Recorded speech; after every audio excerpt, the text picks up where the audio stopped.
అపోస్తుల బోధలో ఏ బోధ పడితే ఆ బోధ కాదు. ఇప్పుడు టీవీల్లో యూట్యూబుల్లో రంగులు వేసుకునే వాళ్ళ బోధలు అయిపోయినాయండి. లిప్స్టిక్లు వేసుకొని బోధ చెబుతున్నారు, పువ్వులు పెట్టుకొని బోధ చెబుతున్నారు, వెండి బంగారాలు పెట్టుకొని బోధలు చెబుతున్నారు. ఇది అపోస్తుల బోధ కాదు. అపోస్తుల బోధ అనగా పరిశుద్ధులకు అప్పగించబడిన బోధ.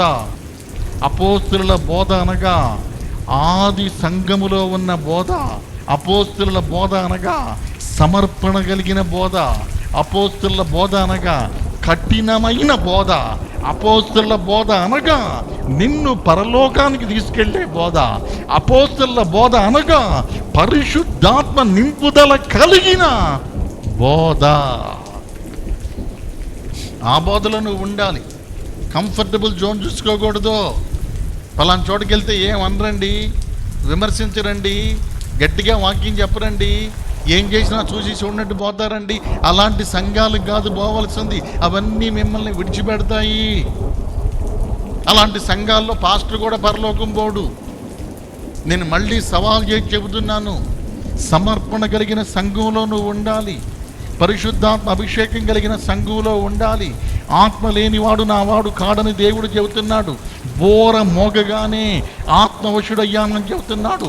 ఆత్మవశులయ్యే అనుభవంలోనికి నువ్వు రావాలి. ఇక్కడికి ఎక్కి రమ్ము అని ప్రభు పిలవగానే వెంటనే యోహాను ఆత్మవశుడైపోయాడు, అనగా ఆత్మచేత నింపబడ్డాడు, ఆత్మ స్వాధీనంలోకి వచ్చాడు.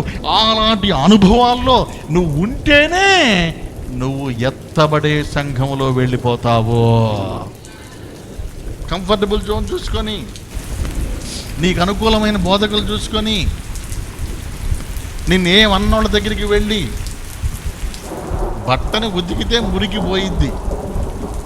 ఉతికే దగ్గరికి పోవాలి కానీ పూజించే దగ్గరికి కాదు.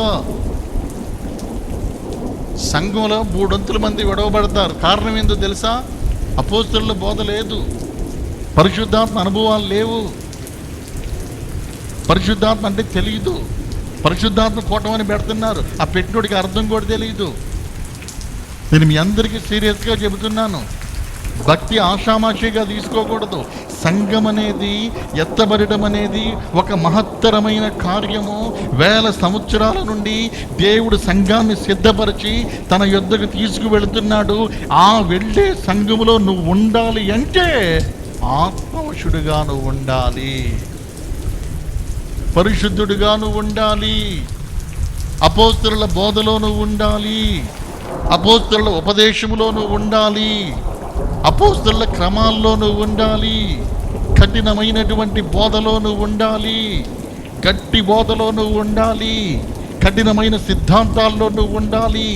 త్యాగము సమర్పణ కలిగినటువంటి సంఘములో, త్యాగము సమర్పణ కలిగినటువంటి వైరాగ్యము కలిగినటువంటి దేవుని సేవకుల సన్నిధిలో నువ్వు ఎదగాలి.